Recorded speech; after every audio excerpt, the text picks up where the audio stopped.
3, 2, 1. Welcome back to the channel where we live on the cutting edge of innovation. It's your boy Jordan, your favorite tech enthusiast, and today we got something special. We are going to be talking about all the rumors about the latest upcoming iPhone 17 Pro, from the major redesign that could be coming with the overhaul, the camera bump, backwards compatibility finally after 5 years of that. We're just going to see what we have, and let's break it down and see what everything we know having up to this point.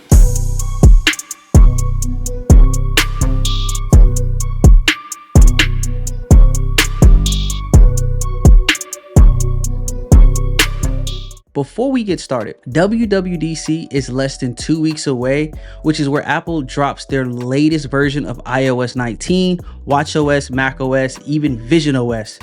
So y'all stay locked into the channel because when those information drop, I will be here covering that. But that's not what we're here. Let's talk about the first thing, the branding that may be changing on the iPhone 17, going from the iPhone 17 Pro Max to the iPhone 17 Ultra. Sounds familiar? Well, you wouldn't be mistaken because that is currently Apple's highest level watch with the Apple Watch Ultra, a premium signal that an iPhone is coming to the next level tier, separating from the old-fashioned Pros that recently just haven't felt a lot Pro in recent memory. And that separation could be the biggest thing that will invoke a price increase, not only besides the tariffs. Now, around the design, we're talking about a shakeup with multiple leaks pointing to Apple abandoning the titanium frame. Yes, the titanium that came just 2 years ago on the iPhone 15, they are no longer doing away with that and going back to an aluminum body, which may seem like a downgrade, but I think they have good reason behind it, or at least I hope so. Apparently, the back will now be mostly aluminum, as I mentioned, with only the glass being on the top, with a brand new camera visor stretching across the top of the iPhone, very similar to the Pixel Pro. So yes, not only do we have Samsung's OLED screen that Apple finances, now we're gonna get the Pixel style camera bump with it as well. It just seems like these three brands that mutually hate each other in time are basically making the same phone with a different branding. But that's not it. Around the camera, we are talking about the familiar triple lens camera triangle layout. Still, but there is certain within that visor where there will be the new flash, the LiDAR separate sensor, the mic, which can be pushed further to the right of the camera bar, leaving the center surprisingly clean. Now, y'all let me know in the comments, how are y'all feeling? Do y'all like the old tier with it being to the top left, or would y'all like to see the camera stretched out across the entire thing? But here's the real kicker. There are not only just going to be 3 lenses, a wide, ultra wide, and a telephoto, but that one lens could be a 48 megapixel camera lens. Yes, for the first time, Apple might be giving us a full res compatibility to this marquee tier camera, which could be the Pro or the Ultra if you're talking about the iPhone 17 Pro Max. The telephoto lens may get a 3.5x optimal zoom with a special digital sensor crop featuring the ultra detailed digital room. There's also rumored that this phone will have 8K video recording, which finally could be coming. This was something that was rumored to come last year, but due to whatever, it did not. So maybe Apple could drop it on the iPhone 17 and not push it back another year. And a mechanical aperture might be introduced for the wide angle lens, helping the low light photography. Now, Apple is already great with low light pictures, and to me, if they can just step that up, it will cement their separation and wide gap in the race between the next best camera on a mobile device that's out there. And for content creators, I did not forget about you. This is not really new to the tech space in the phone, but for Apple it is.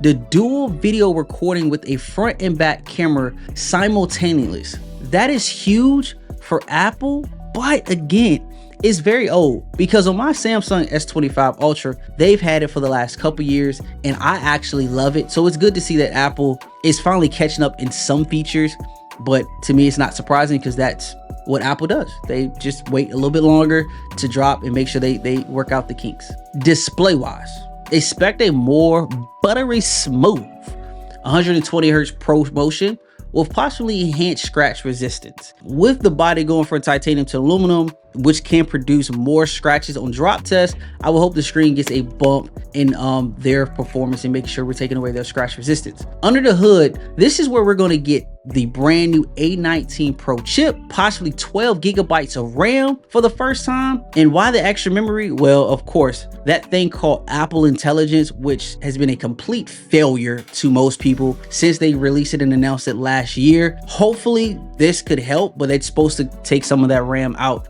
for features that at some point we'll get. For thermal vapor chamber, could be making a debut for the iPhone, which would help with gaming as well as AI performance, keeping things cool on that phone and prevent that overheating when it comes to when we're charging our phones on MagSafe or anything else. The other thing that is important to note is with support in all of this, the Pro or even the Ultra, depending on the name, might be getting 5% thicker in the phone. Yes, I know we want that ultra thin, and I think Apple is doing that with their leaked iPhone 17 Air. However, for the more Pro and Ultra models, this is something that we expect. We all want better battery life, and I think at some point Apple is going to run it to the point that they can't make this phone any thinner with the amount of power that they're going to be asked for in these Pro models for these Pro users.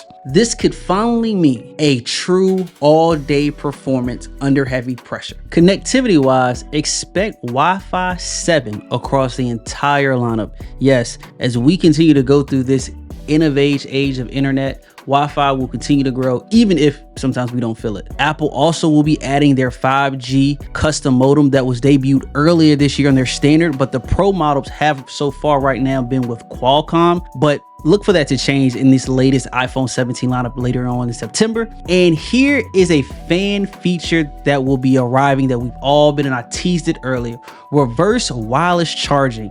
Yes, we have been begging, which really has actually been in the iPhone lineups for a while now, but for whatever reason, Apple has yet to turn it on. And this latest move going from titanium back to aluminum may be the sign that we will finally get reverse wireless charging. That's something that Samsung has had for the last 2, 3, 4 years, but you're able to charge your AirPods, maybe your Apple Watch or another iPhone on the back of your phone. Rumors is it's around 7.5 watts, maybe 9. Don't expect anything to be fast charging, but this mere fact that we are actually getting this feature that realistically has been in code for years now, I tip my hat off to Apple. Good job. But with the iPhone 17 Pro series in a shaping up to be a potentially game-changing year underneath the hood, that revamp that we wanted, that clear, no notch, touch ID in underneath the screen, doesn't look like it'll be here this year. That's not to knock that maybe in the next 2 years, with the anniversary of the iPhone 20 looming around, we will finally get that. But that's for another video. With all the new enhancement from the next gen camera, AI enhancements, smarter battery life, does this feel like a phone that you should be upgrading this year? Y'all let me know in the comments. Are you guys excited for the iPhone 17 Pro, or is this gonna be another pass because we feel like it's an S year? Y'all let me know. It's your boy Jordan. Y'all stay locked in, stay blessed, and until my next video, peace.